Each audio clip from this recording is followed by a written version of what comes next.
한국이 감히 미국 허락 없이 미사일을 꿈꿉니까? 미국이 핵심 기술 이전을 단칼에 거절한 순간 한국은 허락받는 길을 포기하고 아무도 가지 않은 길을 선택했습니다. 미사일 독자 통합, 불가침 구역 3배, 충격적인 사실들이 하나씩 드러나자 펜타곤은 경악에 빠졌죠.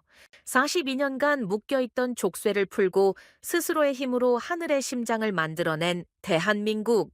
불가능을 현실로 바꾼 대한민국 방산에 전율 돋는 역전 드라마. 댓글로 대한민국 화이팅 한번 응원해 주시고 지금 바로 시작합니다. 딱 1초만요. 좋아요와 구독 꾹 부탁드립니다. 한국이 감히 미사일을 꿈꿉니까? 그 한마디가 회의실 공기를 완전히 얼려버렸습니다. 펜타곤 지하 전략 회의실 그날따라 유난히 조용했습니다.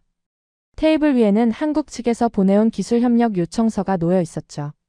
한국이 독자 개발 중이던 전투기 KF-21, 거기에 장착할 공대공 미사일 핵심 기술을 요청한 것이었습니다. 12명이 앉아 있었는데 그 문서를 진지하게 읽는 사람은 단 한 명도 없었습니다. 담당 국장이 서류를 한번 훑더니 안경을 벗고 한마디 했습니다. 기술 이전 불가. 그게 끝이었습니다. 회의실에 묘한 웃음이 번졌습니다. 누군가는 헛웃음을 터뜨렸고 누군가는 팔짱을 끼고 고개를 저었습니다. 그때 맞은편에 앉아있던 한 분석관이 조용히 입을 열었습니다. 전투기도 제대로 못 만드는 나라가 미사일을 만든다고요? 또 다른 사람이 거들었죠. 그냥 지금처럼 미국 서브나 하라고 하세요. 아무도 반박하지 않았습니다. 저도 마찬가지였습니다. 저는 데이비드 밀러입니다. 25년간 펜타곤에서 전투기 무장 통합을 분석해온 사람이죠. 쉽게 말하면 전투기에 어떤 미사일을 장착하고 그 미사일이 실제 전투 상황에서 제대로 작동하는지를 평가하는 일을 해왔습니다. 성공도 봤고 실패도 수없이 봤습니다. 그런 제가 솔직히 고백하겠습니다. 저는 한국이 이걸 해낼 거라고 단 한 번도 생각한 적이 없었습니다.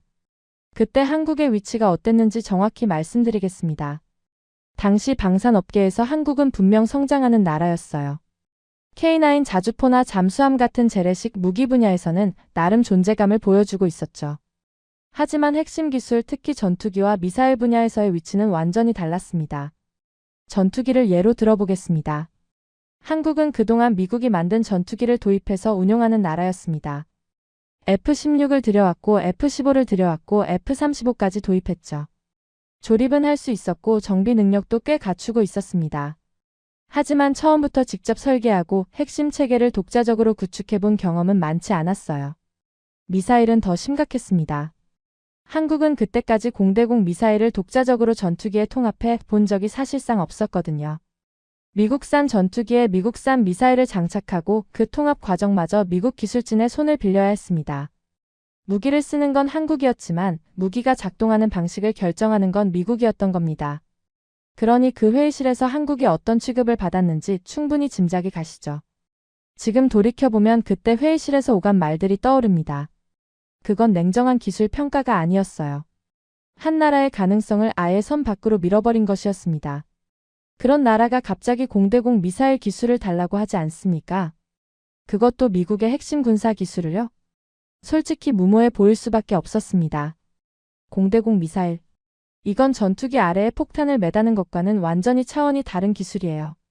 하늘 위에서 음속으로 날아가는 적기를 탐지하고 추적하고 정확한 타이밍에 미사일을 쏴서 격추시키는 겁니다. 이 전체 과정이 하나의 시스템으로 완벽하게 맞물려 돌아가야 하죠. 레이더가 목표를 포착하고 임무 컴퓨터가 순간적으로 계산을 마치고 미사일이 거기에 정확히 반응하는 것. 이 중 단 하나라도 어긋나는 순간 수십억짜리 미사일은 그냥 하늘을 날아가는 쇳덩이가 됩니다. 이걸 다르게 말하면 이렇습니다. 아무리 뛰어난 전투기를 만들어도 미사일을 제대로 쏘지 못하면 그 전투기는 전장에서 아무 의미가 없어요. 빈 총을 들고 전쟁터에 나가는 것과 다를 게 없는 겁니다. 그래서 무장통합 기술이라는 건 전투기의 심장이나 마찬가지입니다. 비행 성능이 아무리 좋아도 이 심장이 뛰지 않으면 그 전투기는 결국 하늘 위의 빈 껍데기에 불과하거든요. 미국이 쓰는 표준 공대공 미사일, 암람이라고 한 번쯤 들어보셨을 겁니다. 나토 동맹국 전체가 공유하는 핵심 무기이죠. 이 미사일은 수십 년에 걸쳐 미국이 개발했고 수많은 실전에서 검증된 무기입니다. 이 기술을 넘긴다는 건 단순히 미사일 한 발을 건네는 게 아니에요. 그 안에 담긴 유도 알고리즘, 핵심 소스 코드, 통신 암호 체계까지 전부 내어준다는 뜻이거든요. 미국에는 아이타라는 규정이 있습니다. 국제 무기 거래를 통제하는 법이죠. 핵심 군사 기술의 해외 이전을 원천적으로 차단하는 장치입니다. 아무리 오랜 동맹국이라도 이 규정 앞에서는 예외가 없어요. 한국의 요청은 시작부터 불가능한 요청이었던 겁니다. 그래서 그날 회의실의 반응은 어찌 보면 당연했습니다. 한국이 독자적으로 미사일 체계를 만들겠다는 것도 무리였고 미국한테 핵심 기술을 달라는 건 더더욱 무리였죠. 회의가 끝나고 복도를 걸으며 동료 한 명과 이야기를 나눴습니다. 그 친구가 커피를 한 모금 마시더니 이렇게 말했어요. 솔직히 한국이 무장 통합을 독자적으로 해요. 지금은 아니죠. 저도 고개를 끄덕였습니다. 그게 우리 모두의 판단이었습니다. 25년간 이 업계를 분석해온 전문가들이 데이터를 보고 경험에 비추어 현실을 근거로 내린 결론이었으니까요. 저는 그 자리에서 속으로 이렇게 정리했습니다. 이건 여기서 끝이다. 한국은 결국 미국 미사일을 사서 쓰는 수밖에 없을 것이다. 지금까지 그래왔고 앞으로도 달라질 이유가 없다. 그런데 그날 밤 호텔로 돌아와서 보고서를 정리하는데 이상한 느낌이 들었습니다. 왜인지 개운하지가 않았습니다. 한국 측 담당자가 회의실을 나서며 보여준 표정이 자꾸 떠올랐거든요. 좌절도 아니었고 분노도 아니었습니다. 오히려 이상할 정도로 담담했어요. 마치 이 결과를 이미 예상하고 온 사람처럼 보였습니다. 그때는 대수롭지 않게 넘겼습니다. 그런데 한국의 시작점은 바로 그 거절의 순간부터였죠. 미국이 한국에게 문을 닫아버린 바로 그 순간 아무도 예상하지 못한 일이 벌어지기 시작합니다. 한국은 멈추지 않았어요. 오히려 그 거절을 기점으로 누구도 상상하지 못한 방향으로 움직이기 시작한 겁니다. 2장. 시간이 꽤 지나고 한국이 전투기를 만들었다는 소식을 처음 들었을 때 솔직히 큰 관심은 없었습니다. 그때 저는 다른 프로젝트에 집중하고 있었고 한국의 전투기 개발은 저한테 먼 나라 이야기처럼 느껴졌거든요. 기껏해야 경험 쌓기용 시제기 정도 만들겠거니 그 정도로만 생각했습니다. 그런데 어느 날 동료가 저한테 영상 하나를 보내왔어요. 밀러 이것 좀 봐봐. 한국 전투기인데 좀 이상해. 이상하다는 말에 별 생각 없이 재생 버튼을 눌렀습니다. KF-21의 시험 비행 영상이었죠. 처음 몇 초는 그냥 흘려봤습니다. 활주로를 달리고 이륙하고 상승하는 장면. 여기까지는 어느 전투기나 비슷하니까요. 그런데 기체가 고도를 잡고 기동을 시작하는 순간 저는 무의식적으로 영상을 멈췄습니다. 다시 되돌려서 봤습니다. 한 번 더 봤습니다. 뭔가 달랐어요. 제가 25년간 수많은 전투기의 시험 비행을 분석해왔기 때문에 기체의 움직임만 봐도 대략적인 수준이 감이 옵니다. 설계 철학이 보이고 공기역학적 완성도가 느껴지죠. 그런데 KF-21은 제가 예상했던 그림과 달랐습니다. 기동이 매끄러웠어요. 단순히 나는 게 아니라 설계 의도가 기체 전체에 녹아있다는 느낌이었습니다. 외형도 눈에 들어왔습니다. 스텔스 설계가 일부 적용되어 있었고 기체 형상 자체가 최신 세대 전투기의 흐름을 따라가고 있었죠. 이건 단순한 연습용 시제기가 아니었습니다. 실전을 염두에 두고 만든 기체라는 게 한눈에 보였어요. 그 순간 제 머릿속에 떠오른 건 다른 나라들이었습니다. 독자 전투기 개발이라는 건 시도하는 나라는 많지만 성공하는 나라는 극소수거든요. 인도를 보십시오. 테자스라는 전투기를 개발하는 데 30년이 넘게 걸렸고 아직도 성능 논란이 끊이지 않습니다. 터키도 마찬가지예요. 카안이라는 전투기를 야심차게 추진했지만 엔진 문제로 일정이 계속 밀리고 있었죠. 이 나라들이 수십 년째 매달리고 있는 일을 한국은 비교적 짧은 시간 안에 여기까지 끌어올린 겁니다. 불과 수십 년 전까지만 해도 전투기를 만든다는 것 자체가 상상할 수 없었던 나라가요. 솔직히 인정하기 싫었습니다. 하지만 영상을 몇 번이고 돌려본 뒤에 내린 결론은 하나였어요. 이건 우리가 알던 한국이 아니었습니다. 며칠 뒤 저는 KF-21에 대한 공개된 재원 자료를 직접 찾아봤습니다. 4.5세대 전투기로 분류되어 있었고 국산 AESA 레이더를 탑재하고 있었습니다. AESA 레이더라는 건 전자식 위상 배열 레이더인데 이게 뭘 의미하는지 아십니까? 기존 레이더가 하나의 빔을 기계적으로 돌려가며 탐색하는 방식이라면 AESA는 수천 개의 소자가 동시에 전자적으로 빔을 쏘는 겁니다. 탐지 범위도 넓고 여러 목표를 동시에 추적할 수 있죠. 이 기술을 독자적으로 개발해서 자국 전투기에 올렸다는 건 단순한 기술력이 아니라 체계 통합 능력이 있다는 뜻이에요. 레이더만이 아니었습니다. 무장 탑재량, 전투 행동 반경, 최대 속도. 하나하나 수치를 확인할수록 고개가 갸우뚱해졌습니다. 이 정도 재원이면 단순한 개발 경험용 기체가 아니라 실전 배치를 전제로 설계한 전투기였거든요. 저는 자료를 보면서 혼잣말처럼 중얼거렸습니다. 이 정도면 진짜 실전급인데? 저는 그때 동료한테 이렇게 말했습니다. 한국이 여기까지 온 건 인정해야 해. 이건 예상 밖이야. 동료도 고개를 끄덕이더군요. 우리 둘 다 같은 생각이었습니다. 한국은 이미 전투기를 만드는 나라가 되어 있었어요. 그것도 아무도 모르는 사이에 조용히. 하지만 저는 전문가입니다. 놀라움을 인정하는 것과 완전히 납득하는 건 다른 문제였죠. 아무리 좋아 보여도 분명 어딘가에 빈틈이 있을 거라는 생각이 들었습니다. 겉으로 드러난 성능만으로 전투기를 평가하는 건 위험하거든요. 그리고 찾아냈습니다. 생각보다 빨리, 그리고 생각보다 명확하게. 전투기는 결국 무기를 달고 싸우는 플랫폼입니다. 아무리 기체가 뛰어나도 적기를 탐지하고 미사일을 발사해서 격추시키지 못하면 전장에서 살아남을 수 없어요. 하늘 위에서 적과 마주치는 순간 중요한 건 비행 성능이 아니라 무장 체계입니다. 내 미사일이 먼저 상대를 잡느냐, 상대 미사일이 먼저 나를 잡느냐. 그 차이가 생존과 죽음을 가르거든요.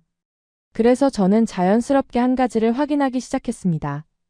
KF-21에 어떤 미사일이 탑재되는지, 그리고 그 무장 통합이 어떤 수준까지 완성되어 있는지. 결과는 제 예상대로였습니다. KF-21은 그 시점에서 독자적인 공대공 미사일 체계를 갖추지 못한 상태였어요. 기체는 날고 있었지만 그 기체에 실을 핵심 무기가 아직 준비되지 않았던 겁니다. 한국이 보유한 공대공 미사일은 전부 미국산이었고 그 미사일을 KF-21에 통합하려면 결국 미국의 기술 협력이 필요했습니다. 그런데 그 협력을 미국이 거절한 상황이었죠.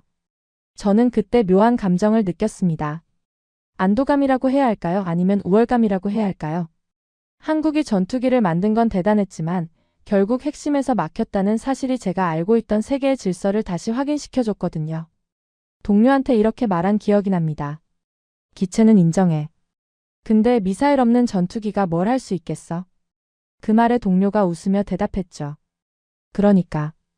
결국 우리한테 다시 올 수밖에 없어. 저도 그렇게 생각했습니다.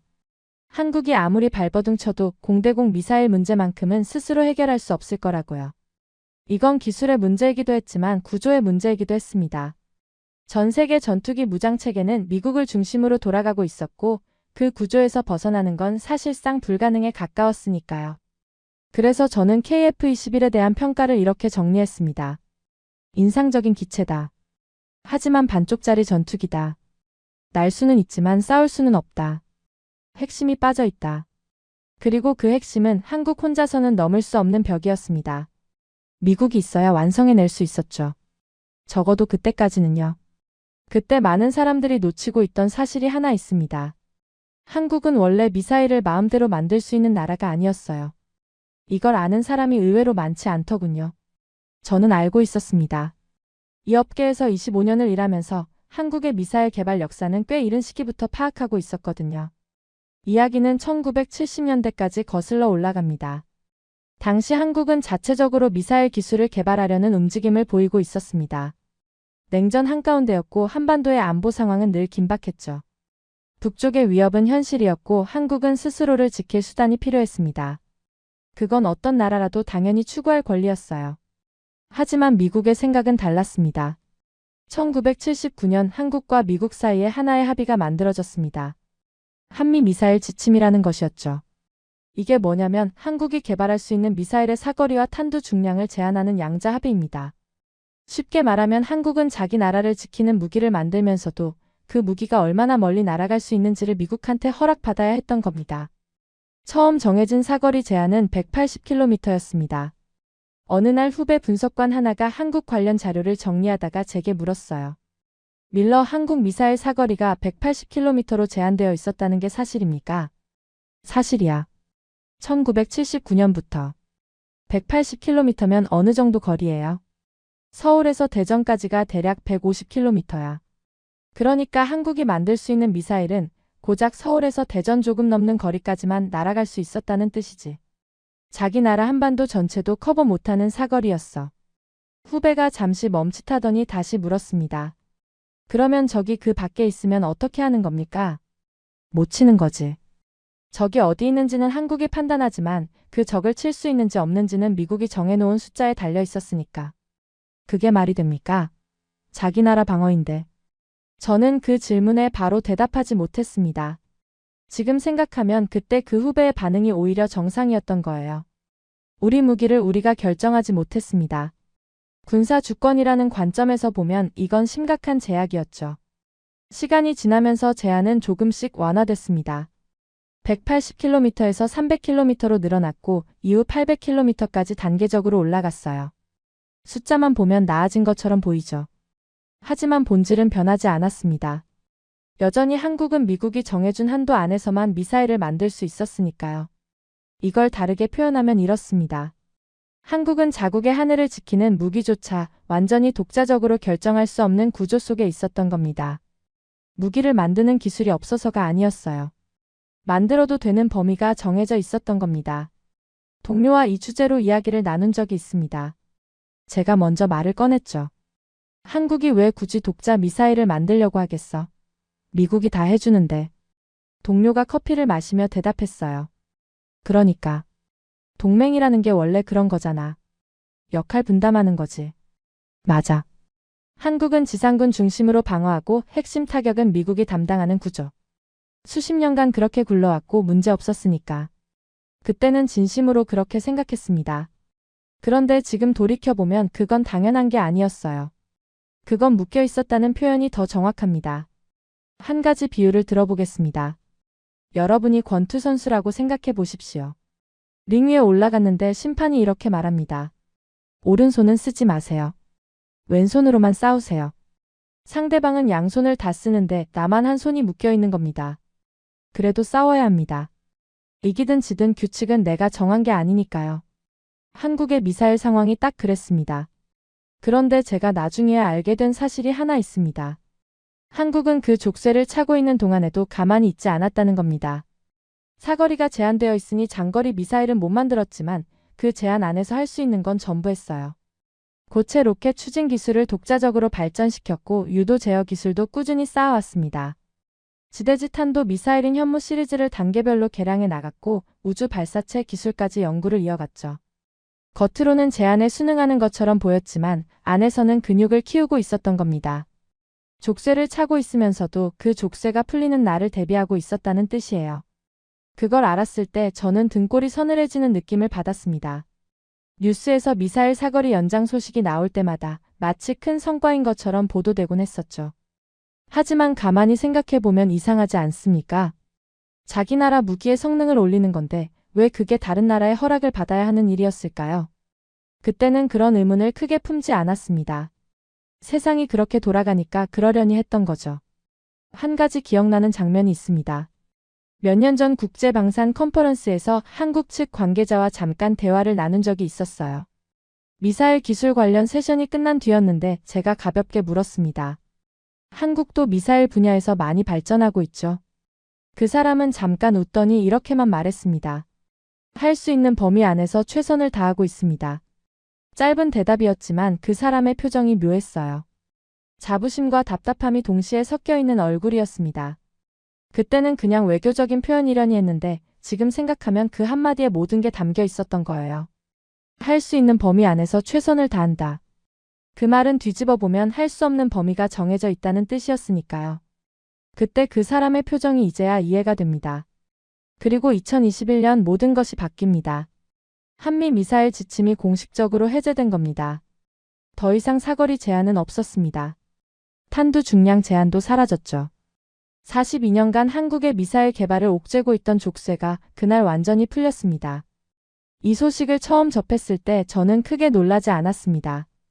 국제 정세가 변하고 있었고 미국도 새로운 전략적 판단이 필요했을 테니까요. 동료한테 이렇게 말한 기억이 있어요. 미사일 지침 해제됐다더라. 한국한테는 상징적인 의미가 있겠지. 동료가 어깨를 으쓱하며 대답했습니다.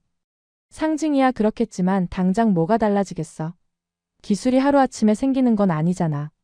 맞는 말이었습니다. 제한이 풀렸다고 해서 바로 미사일을 만들 수 있는 건 아니거든요. 수십 년간 묶여 있었던 분야에서 갑자기 독자 기술이 튀어나올 수는 없는 노릇이었죠. 저는 그 해제가 실질적인 변화보다는 외교적 제스처에 가깝다고 판단했습니다. 하지만 그건 제가 한국을 몰랐기 때문이었습니다. 해제 이후 한국의 움직임은 저를 당황하게 만들었어요. 너무 빨랐거든요. 해제되자마자 한국은 잇따라 미사일 관련 프로젝트를 공개하기 시작했습니다.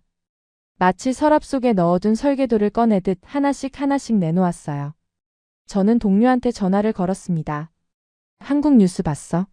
미사일 지침 해제되고 나서 프로젝트가 쏟아지고 있어. 얼마나? 내가 파악한 것만 해도 벌써 여러 건이야. 이건 방금 시작한 게 아니야.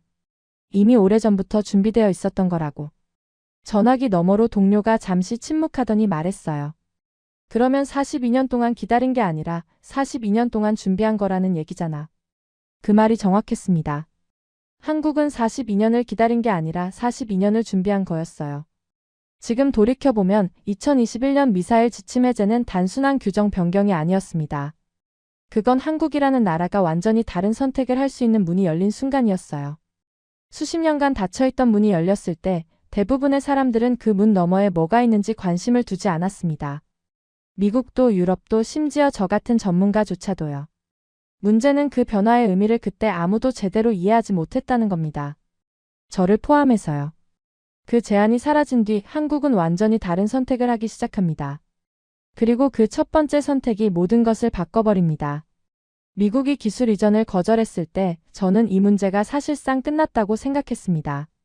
그게 정상적인 흐름이었거든요. 세계 방산 시장에서 이런 일은 드물지 않습니다. 핵심 기술을 요청하고 거절당하고 그 다음에 어떻게 하느냐. 대부분의 나라들은 세 가지 중 하나를 선택합니다. 더 기다리거나 더 설득하거나 아니면 포기하거나. 저는 한국도 결국 그 셋 중 하나를 택할 거라고 봤어요. 가장 가능성이 높은 건 첫 번째였죠. 시간을 두고 미국과의 관계를 다시 정비한 뒤 조건을 바꿔서 재요청하는 것. 동맹국 사이에서 흔히 벌어지는 일입니다. 한국이 미국의 핵심 파트너라는 건 변하지 않는 사실이었으니까 결국 어떤 형태로든 타협점이 나올 거라고 봤습니다. 그런데 한국은 전혀 다른 선택을 했습니다. 처음 보고서를 받았을 때 저는 그 내용을 몇 번이나 다시 읽었습니다. 한국이 KF-21에 탑재할 공대공 미사일로 선택한 것은 미국의 암람이 아니었어요. 유럽의 미티어였습니다. 저는 바로 동료한테 전화를 걸었습니다. 보고서 봤어? 한국이 미티어를 선택했다는데. 미티어? 한국이? 진짜로? 나도 처음에 잘못 본 줄 알았어. 3번 확인했는데 맞아. 이해가 안 되는데. 왜 하필 미티어야? 더 어려운 길을 일부러 고른 거잖아. 저도 같은 생각이었어요. 이게 단순한 대체 선택이 아니라는 건 이 분야 사람이라면 누구나 아는 사실이거든요. 미티어. 이 이름을 처음 들으시는 분도 계실 겁니다. 유럽의 방산 기업 엔비디아가 개발한 장거리 공대공 미사일이죠. 현존하는 공대공 미사일 중에서 가장 강력하다는 평가를 받는 무기입니다. 미국의 암람이 수십 년간 세계 표준으로 군림해왔는데 미티어는 그 암람을 뛰어넘는 차세대 미사일로 주목받고 있었어요. 여기서 암람과 미티어가 얼마나 다른 물건인지 하나만 짚어드리겠습니다. 암람은 고체 로켓 추진 방식입니다. 발사 직후에 로켓이 점화되면서 한 번에 쭉 밀어내는 구조예요. 초반에는 빠르지만 연료가 다 타고 나면 그 뒤로는 관성으로 날아가는 겁니다. 당연히 후반으로 갈수록 속도가 떨어지죠. 미티어는 근본적으로 다릅니다. 램제트 추진이라는 방식을 쓰거든요. 램제트가 뭐냐면 공기 흡입구를 통해 외부 공기를 빨아들여서 연료와 섞어 연소시키는 엔진입니다. 쉽게 말하면 날아가면서 계속 공기를 먹고 계속 불을 떼는 거예요. 그래서 미사일이 비행하는 내내 추력이 유지됩니다. 끝까지 속도가 줄지 않는다는 뜻이죠. 암람과 미티어는 같은 공대공 미사일이라는 이름만 같을 뿐 완전히 다른 체계의 무기라는 겁니다. 후배 분석관이 이 소식을 듣고 제게 물었습니다. 선배, 그러면 KF-21에 미티어를 넣는 게 그렇게 어려운 일입니까? 저는 잠시 생각하다가 이렇게 설명했어요. 이렇게 생각해봐. 집을 한 채 다 지어놨어. 배관도 전기도 다 깔았지. 그런데 갑자기 수도 시스템을 완전히 다른 규격으로 바꾸겠다는 거야. 벽을 뜯어야 하고 배관을 새로 깔아야 하고 전기 배선까지 다시 손대야 해. 건드리지 않아도 될 부분이 거의 없는 거지. 그 정도입니까? 그것보다 더 심각해. 미티어는 핵심 소스 코드를 안 열어줘. NVIDIA가 제공하는 건 인터페이스 정보까지야. 미사일의 겉면은 보여주지만 속은 안 보여준다는 뜻이지. 한국은 그 닫힌 속을 모른 채로 자기네 체계와 완벽하게 맞물리게 만들어야 하는 거야. 퍼즐인데 절반이 가려져 있는 거네요. 정확해. 후배가 고개를 저으며 중얼거렸습니다. 그걸 왜 선택한 겁니까? 미국이랑 다시 협상하는 게 훨씬 쉬운 길 아닙니까? 나도 그렇게 생각했어. 안전한 길은 분명 미국과 재협상하는 거였지. 시간이 걸리더라도 암람 통합을 추진하는 게 훨씬 현실적인 선택이었고. 근데 안 그랬다는 거죠. 안 그랬어. 한국은 그 안전한 길을 걷지 않았어. 미티어를 운용하는 나라들을 보십시오. 영국, 프랑스, 독일, 스웨덴, 이탈리아. 전부 유럽 선진국들이고 이 나라들은 처음부터 미티어에 맞게 전투기를 설계했거나 유로파이터나 그리펜처럼 유럽 체계 위에서 통합을 진행한 경우입니다. 미국 체계 기반의 전투기에 유럽 미사일을 통합하겠다는 시도는 제가 아는 한 전례가 거의 없었습니다. 한국은 아무도 가지 않은 길을 선택한 겁니다. 그것도 가장 어려운 방식으로요. 그리고 더 놀라운 소식이 들려왔습니다. 어느 날 후배가 급하게 제 사무실로 들어왔어요. 선배, 이거 확인된 건데요. 한국이 미티어 건을 미국과 사전 협의 없이 진행했다고 합니다. 뭐라고? 사전 협의 없이?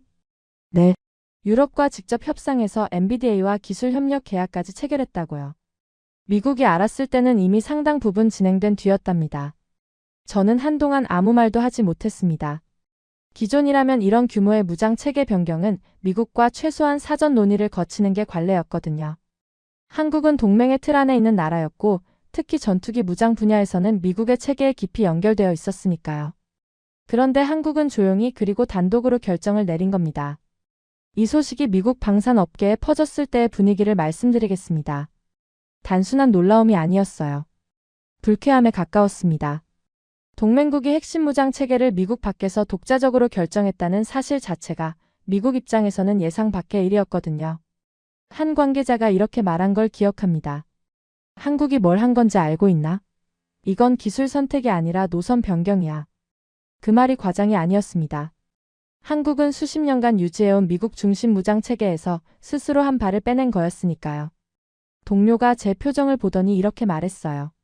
밀러, 왜 그래? 안색이 안 좋은데. 저는 잠시 생각하다가 대답했습니다. 한국이 달라졌어. 예전의 한국이 아니야. 그 말이 입에서 나오는 순간 저도 스스로 놀랐습니다. 25년간 한국을 조립과 운용 중심의 나라로만 봐왔던 사람이 처음으로 그런 말을 한 거였으니까요. 지금 돌이켜보면 한국의 미티어 선택은 기술적 결정이면서 동시에 태도의 전환이었습니다. 더 이상 미국이 안 된다고 하면 기다리는 나라가 아니었어요. 거절당하면 다른 길을 찾는 나라. 그것도 더 어렵고 더 위험하지만 누구의 허락도 필요 없는 길을 선택하는 나라. 한국은 그날 이후로 완전히 다른 태도로 움직이기 시작한 겁니다. 저는 그때 처음으로 이상한 감정을 느꼈습니다. 이건 관심을 갖고 지켜봐야 하는 일이라는 직감이었어요. 하지만 동시에 한 가지 생각이 머릿속을 떠나지 않았습니다. 만약 한국이 이걸 성공시키면 어떻게 되는 거지? 미국 체계 밖에서 독자적으로 세계 최강 미사일을 자국 전투기에 통합해버리면? 그건 단순한 기술 성과가 아니라 방산 시장의 판도 자체가 흔들리는 일이었거든요. 저는 그 생각을 애써 지워버렸습니다. 가능성이 너무 낮다고 스스로를 설득하면서요. 그리고 그 우려는 틀리지 않았습니다. 한국이 선택한 그 길은 상상 이상으로 위험한 길이었어요. 그들은 가장 어려운 길을 골랐고 그 대가는 곧바로 찾아오기 시작합니다. 한국이 선택한 길이 얼마나 험난한지 저는 머리로는 알고 있었습니다. 하지만 실제 보고서를 받아보기 시작하면서 그 예상이 얼마나 가벼웠는지를 깨달았어요. 머리로 아는 것과 눈으로 확인하는 건 완전히 다른 차원의 일이거든요. 미티어 통합 작업이 시작된 초기 한국 개발팀이 직면한 현실은 냉혹했습니다. 앞서 말씀드렸듯이 KF-21은 처음부터 미티어를 전제로 설계된 전투기가 아니었어요. 미국 체계를 기반으로 잡아놓은 전투기에 완전히 다른 언어를 쓰는 유럽 미사일을 연결해야 했습니다. 이걸 현실적으로 풀어보면 이렇습니다. 전투기에 두뇌라고 할 수 있는 임무 컴퓨터가 있습니다. 이 컴퓨터가 레이더에서 받은 정보를 처리하고 미사일에게 명령을 내리죠. 그런데 임무 컴퓨터가 쓰는 통신 규격과 미티어가 쓰는 통신 규격이 달랐습니다. 비유하자면 한쪽은 한국어로 말하고 있는데 다른 한쪽은 프랑스어로 듣고 있는 상황이에요. 서로의 말을 알아듣지 못하는 겁니다. 그래서 개발팀은 이 둘 사이에 통역기 역할을 하는 중간 체계를 만들어야 했습니다. 단순히 신호를 변환하는 수준이 아니었어요. 전투기가 보내는 수만 가지 데이터 중에서 미티어가 필요로 하는 정보만 골라내고 미티어의 형식에 맞게 재가공해서 전달하는 과정이었습니다. 그리고 미티어가 보내오는 응답 역시 같은 방식으로 역변환해서 임무 컴퓨터에 돌려줘야 했죠. 이 과정에서 오류가 하나라도 생기면 미사일은 엉뚱한 방향으로 날아가거나 아예 반응하지 않습니다. 어느 날 후배가 보고서를 들고 제 사무실로 들어왔습니다. 선배, 한국 쪽 첫 테스트 결과 나왔는데요. 어때? 처참합니다. 신호 연결부터 실패해요. 전투기에서 보낸 데이터가 미사일에 도달하기도 전에 끊어졌다고 합니다. 레이더 연동은? 더 심각해요. 레이더가 목표를 정확히 포착해도 그 정보가 미티어 탐색기에 제대로 전달이 안 된답니다. 레이더는 보고 있는데 미사일은 못 찾는 상황이 반복되고 있다고요. 예상했던 결과였습니다. 하지만 직접 수치로 확인하니 생각보다 심각했어요. 하루를 꼬박 밤새워 코드를 수정하면 한 가지 문제가 해결됐습니다. 그런데 다음날 테스트를 돌리면 어제 없었던 새로운 오류가 튀어나왔어요. 한 군데를 고치면 다른 데가 무너지는 구조였죠. 수십만 줄에 달하는 소프트웨어 코드가 서로 물려있기 때문에 어느 한 부분을 건드리면 예상치 못한 곳에서 연쇄적으로 문제가 발생하는 겁니다.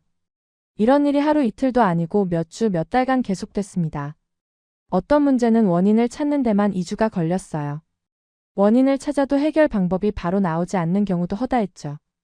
동료와 점심을 먹으며 이야기를 나눴습니다. 한국 개발팀 보고서 봤어? 이 속도면 3년 안에 끝내기 힘들어 보이는데. 3년?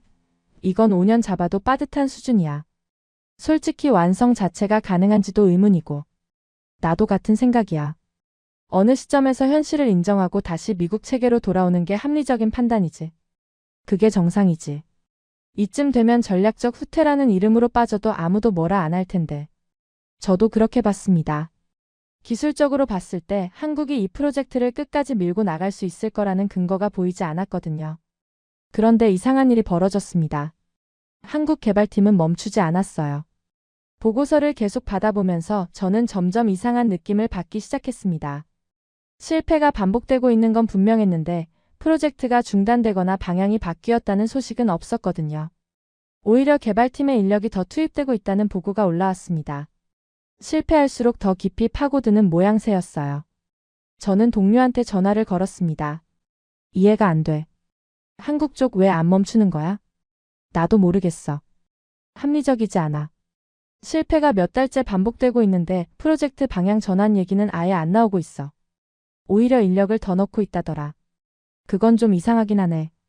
보통은 이쯤에서 손익 계산을 다시 하거든. 이건 단순한 기술 개발의 끈기로만 설명이 되지 않았습니다. 어떤 프로젝트에든 한계점이라는 게 있거든요. 아무리 의지가 강해도 현실적으로 불가능한 지점에 도달하면 멈추는 게 정상이에요.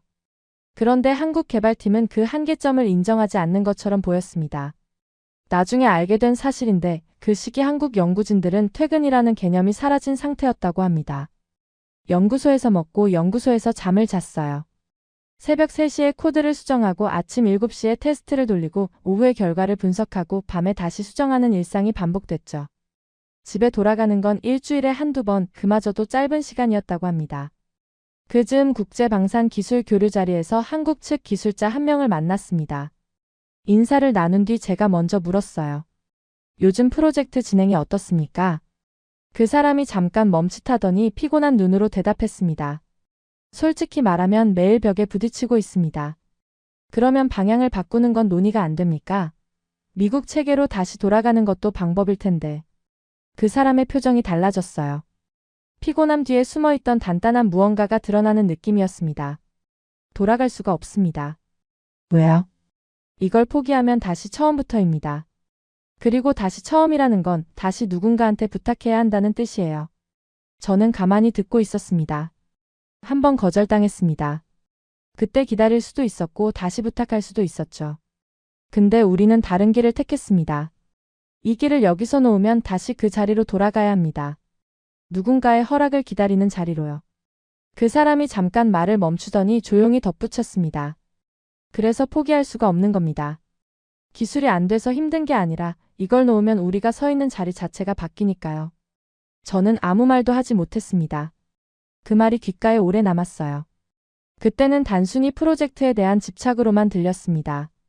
하지만 지금 돌이켜보면 그 사람이 한 말에는 훨씬 더 깊은 의미가 담겨 있었습니다. 그들이 버틴 이유는 단순하지 않았어요. 이건 기술 때문이 아니었습니다. 더 이상 누구의 허락도 받지 않겠다는 선택 때문이었습니다. 한 번 거절당했고 그 거절 앞에서 기다리거나 돌아가는 대신 스스로의 길을 선택한 사람들. 그 선택을 포기하는 순간 다시 누군가의 허락을 기다려야 하는 자리로 돌아가게 된다는 걸 그들은 알고 있었던 겁니다. 그래서 포기할 수 없었던 거예요. 기술적 문제가 아니라 존재의 문제였던 겁니다. 이 나라가 앞으로 스스로 결정하는 나라로 살 것인지 아니면 다시 허락을 구하는 나라로 돌아갈 것인지. 그 갈림길에서 이 사람들은 버티는 쪽을 택한 거였습니다. 저는 그 사실을 깨달은 순간 묘한 감정을 느꼈습니다. 불편함이라고 해야 할까요? 제가 속한 세계에서는 이런 방식이 낯설었거든요. 합리적 판단과 손익 계산이 모든 결정의 기준인 곳에서 한국은 전혀 다른 잣대로 움직이고 있었습니다. 그게 저한테는 이해가 되지 않으면서도 동시에 무시할 수 없는 무게로 다가왔어요. 이건 단순한 개발이 아니었습니다. 이건 끝까지 버텨야만 했던 사람들이 선택한 방식이었어요. 묶여있던 시간을 기억하는 나라가 다시는 묶이지 않겠다고 결심한 사람들이 만들어가는 과정이었습니다. 그 모습이 저한테는 낯설었습니다. 하지만 부정할 수는 없었어요. 그들은 분명히 무언가를 향해 가고 있었고 그 무언가는 단순한 미사일 하나를 넘어서는 것이었습니다. 그리고 그 집착이 결국 결과를 만들어냅니다. 그 변화는 예상보다 훨씬 조용하게 시작됐습니다. 어느 날 제 책상 위에 올라온 한 장의 보고서. 한국 측 무장통합 시험 데이터가 정리된 문서였습니다. 일상적으로 받아보는 분석 자료 중 하나였기 때문에 처음에는 큰 기대 없이 펼쳤어요.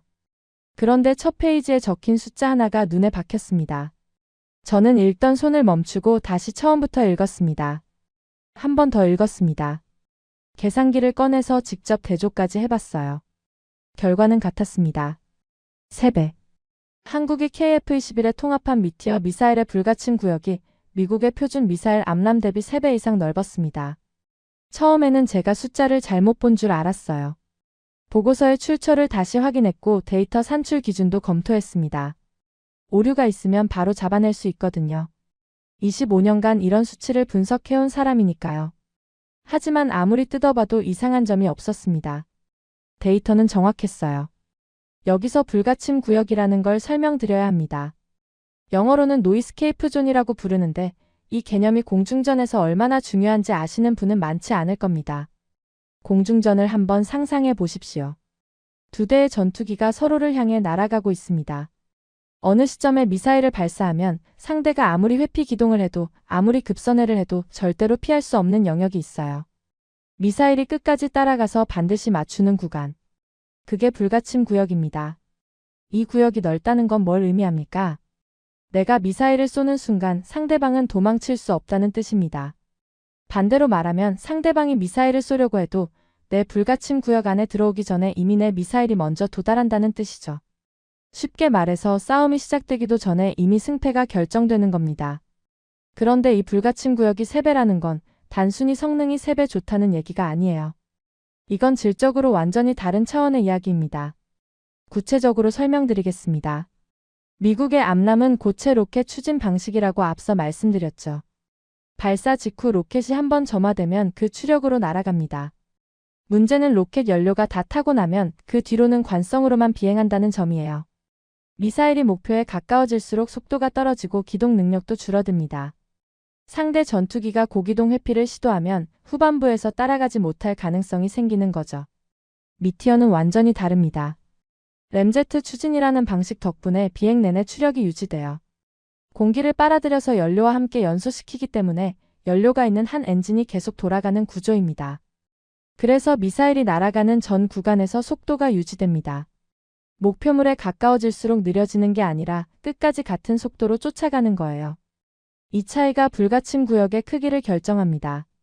암람은 후반부 속도 감소 때문에 상대가 일정 거리 밖에 있으면 회피할 여지가 생겨요. 하지만 미티어는 끝까지 속도가 줄지 않으니 상대가 회피할 수 있는 영역 자체가 극단적으로 좁아지는 겁니다. 그 결과가 바로 불가침 구역 3배라는 숫자로 나타난 거죠. 이걸 실전 상황에 대입하면 이렇게 됩니다. 암람을 장착한 전투기와 미티어를 장착한 전투기가 마주쳤다고 가정해 보십시오. 미티어 쪽이 먼저 불가침 구역에 진입합니다. 미사일을 발사하면 상대는 이미 회피 불가능한 상태예요. 반면 암람 쪽은 아직 자기 불가침 구역에 상대를 넣지 못한 상황이죠. 미사일을 쏘고 싶어도 쏠 수 있는 유효거리에 도달하기 전에 이미 상대의 미사일이 날아오고 있는 겁니다. 결론이 뭡니까? 미티어를 가진 쪽은 맞지 않습니다. 암람을 가진 쪽은 도망칠 수 없습니다. 싸움이 시작되는 순간 이미 끝나 있는 겁니다. 저는 그 숫자를 보고 한동안 가만히 앉아 있었습니다. 등골이 서늘해지는 느낌이었어요. 25년간 이 분야를 분석해오면서 단일 무기체계 하나가 전장의 구조 자체를 바꿔버리는 경우를 본 적이 거의 없거든요. 동료한테 보고서를 건네며 말했습니다. 이 숫자 한번 봐봐. 동료가 해당 페이지를 읽더니 고개를 들었어요. 표정이 묘하게 굳어 있었습니다. 이게 맞아? 검증된 데이터야? 3번 확인했어. 출처도 확인했고. 동료가 잠시 침묵하더니 이렇게 말했습니다. 이 정도면 게임이 달라지는 거 아니야? 게임이 달라진다. 그 표현이 정확했습니다. 이건 단순한 성능 비교의 문제가 아니었거든요. 지금까지 세계 공중전의 기본 전제는 암람을 중심으로 짜여 있었습니다. 나토 동맹국 대부분이 암람을 쓰고 있었고 교전 교리도, 훈련도, 전술도 전부 암람의 성능 범위를 기준으로 설계되어 있었죠. 그건 수십 년간 변하지 않았던 공중전의 룰이었습니다. 그런데 미티어가 등장하면서 그 룰의 전제가 흔들리기 시작한 겁니다. 불가침 구역이 3배 넓어진다는 건 기존의 교전거리 개념이 무의미해진다는 뜻이에요. 지금까지 안전하다고 여겨지던 거리가 더 이상 안전하지 않게 되는 거죠. 그리고 한국은 그 미티어를 자국 전투기에 통합하는 데 성공하고 있었습니다. 미국 체계도 아니고 유럽 체계도 아닌 한국만의 독자적인 방식으로요. 저는 그때부터 한국을 보는 시각이 근본적으로 바뀌기 시작했습니다. 이전까지는 한국의 선택이 대담하지만 무모하다고 봤어요. 인정할 건 인정하되 결국은 한계에 부딪힐 거라고 생각했죠. 하지만 3배라는 숫자 앞에서 그런 판단을 유지하기가 점점 어려워졌습니다. 한국이 선택한 건 단순히 더 좋은 미사일이 아니었습니다. 전장의 룰 자체를 바꾸는 무기였어요. 그리고 그 무기를 세계에서 유일하게 미국 체계 밖에서 독자 통합하고 있는 나라가 한국이었습니다. 동료가 커피를 내려놓으며 조용히 말했어요. 밀러, 솔직히 말해봐. 한국이 이걸 끝까지 완성하면 어떻게 되는 거야? 저는 대답하지 않았습니다. 대답할 수 없었다는 게 더 정확해요. 그 질문에 답을 입에 올리는 순간 제가 25년간 믿어온 세계의 질서를 스스로 부정하는 것이 되니까요. 하지만 속으로는 이미 알고 있었습니다. 한국이 이걸 완성하면 지금까지의 방산 시장 판도가 흔들린다는 걸요.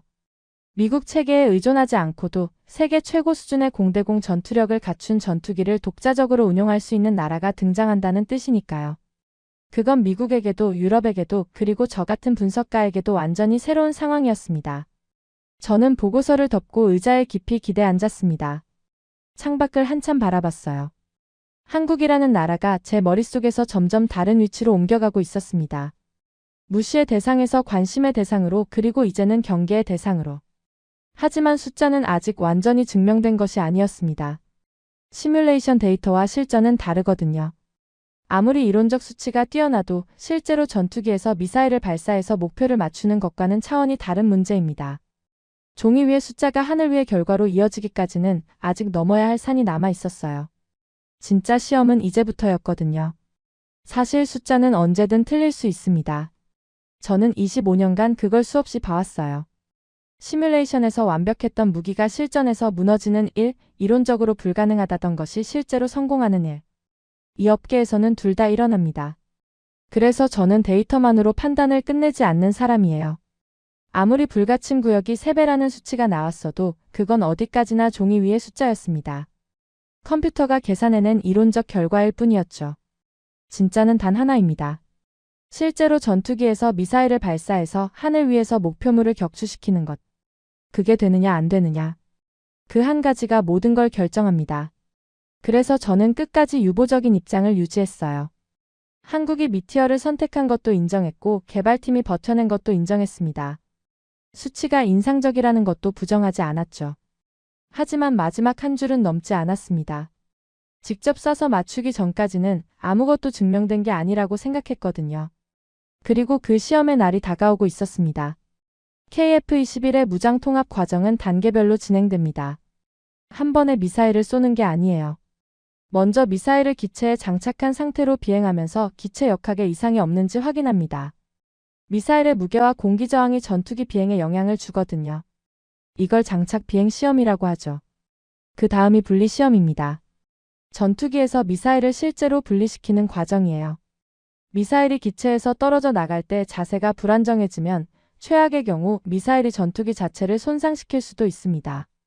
분리 궤적과 안전거리를 정밀하게 계산하고 실제로 그 계산대로 되는지를 확인하는 과정이죠. 이 두 단계를 통과해야 비로소 마지막 관문에 도달합니다. 실사격 시험. 실제 목표물을 향해 미사일을 발사하고 탐지부터 유도, 종말 추적까지 전 과정이 작동해서 목표를 격추시키는 것. 이게 성공해야 비로소 무장 통합이 완성됐다고 말할 수 있습니다. 문제는 KF-21이 아직 완전히 실전 배치된 전투기가 아니었다는 점이에요. 개발 단계, 시험 단계에 있는 기체였습니다. 양산이 시작되기 전 모든 것이 검증 과정에 있는 상태였죠. 그렇기 때문에 이 시험의 무게는 더 무거웠습니다. 실패하면 단순히 한 번의 시험이 틀어지는 게 아니에요.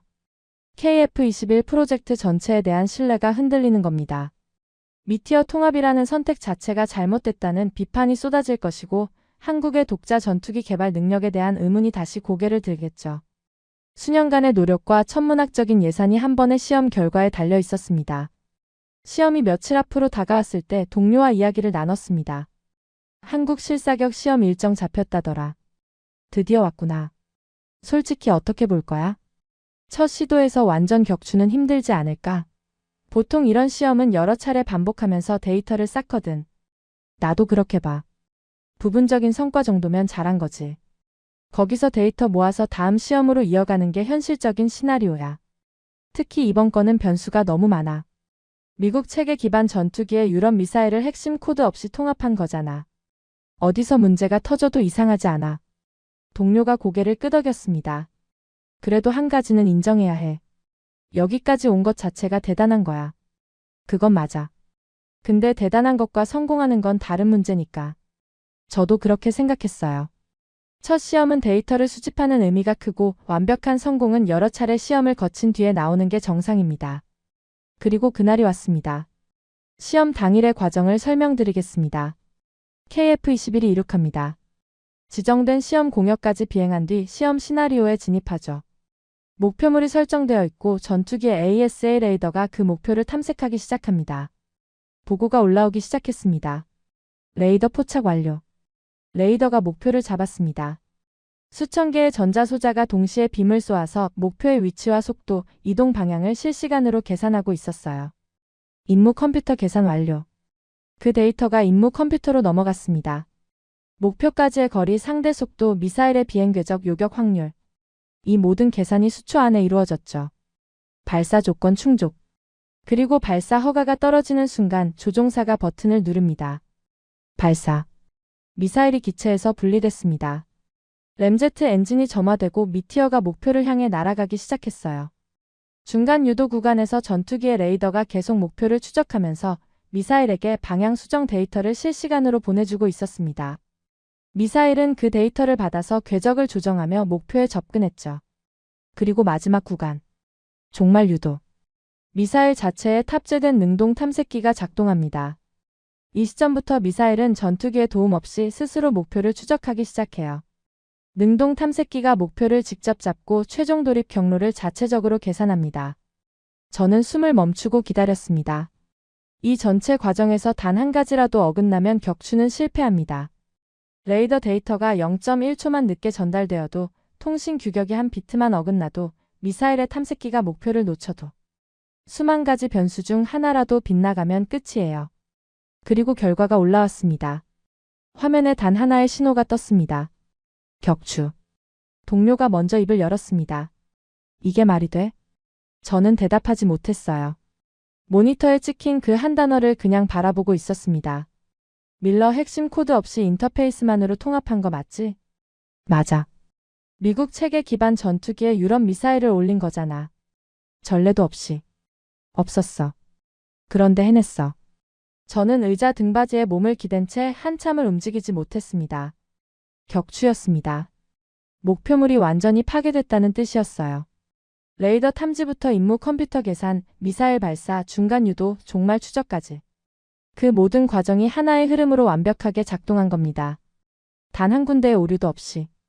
이게 뭘 의미하는지 정확히 말씀드리겠습니다. KF-21이라는 전투기는 한국이 독자적으로 설계하고 만든 기체입니다. 거기에 탑재된 AESA 레이더도 한국이 독자 개발한 것이죠. 그리고 미티어라는 유럽 미사일을 핵심 코드 없이 인터페이스만으로 자국 체계에 통합했습니다. 미국 체계 기반 전투기에 유럽 미사일을 결합한 것은 세계에서 한국이 처음이에요. 그 전례 없는 조합이 실제 시험에서 목표를 격추시킨 겁니다. 동료가 조용히 말했습니다. 밀러, 이건 진짜야. 저는 고개만 끄덕였어요. 무슨 말을 해야 할지 몰랐거든요. 그 짧은 순간 수년간의 모든 것이 끝났습니다. 펜타곤 회의실에서의 조롱. 기술 이전 거절. 아무도 한국을 진지하게 보지 않았던 시선. 반쪽짜리 전투기라는 평가. 불가능하다던 미티어 통합. 밤새워 연구소에서 버티던 사람들. 그 모든 과정이 이 한 번의 결과로 수렴한 겁니다. 저는 혼잣말처럼 중얼거렸습니다. 한국은 안 된다고 했어. 못한다고 했어. 아직 이르다고 했어. 동료가 가만히 듣고 있었습니다. 근데 해냈어. 한국은 단순히 성공한 게 아니었습니다. 증명해버린 겁니다. 말이 아니라 결과로. 이론이 아니라 실전으로. 누가 인정하든 안 하든 하늘 위에서 미사일이 목표를 격추시켰다는 사실은 변하지 않으니까요. 저는 그날 저녁 혼자 사무실에 남아서 오래 생각했습니다. 25년간 제가 쌓아온 판단의 기준이 그 짧은 신호 하나에 완전히 무너졌다는 걸 인정해야 했거든요. 이제 누구도 이 결과 앞에서 한국을 무시할 수 없게 됐습니다. 데이터가 아니라 현실이 증명했으니까요. 그리고 그 결과는 단순히 한 번의 성공으로 끝나지 않았습니다. 세상이 한국을 다르게 보기 시작했습니다. 그 이후 저는 하나의 장면을 계속 떠올리게 됐습니다. 최근 중동에서 벌어지고 있는 전쟁 상황, 그리고 그 속에서 빠르게 변하고 있는 방산 시장의 흐름이었어요. 전쟁은 항상 진짜를 드러냅니다. 평화로운 시기에는 카탈로그 위의 숫자와 브로슈어 속 사진이 무기를 팔아요. 하지만 실제로 포탄이 날아가고 미사일이 떨어지는 전장에서는 그런 것들이 아무 의미가 없습니다. 오직 결과만이 말을 하죠. 진짜 작동하는 무기와 그렇지 않은 무기가 전장에서 가차없이 갈리는 겁니다. 동료와 최근 방산 시장 동향에 대해 이야기를 나눈 적이 있습니다. 요즘 중동 쪽 방공 수요 어떻게 돌아가고 있어? 폭발적이지.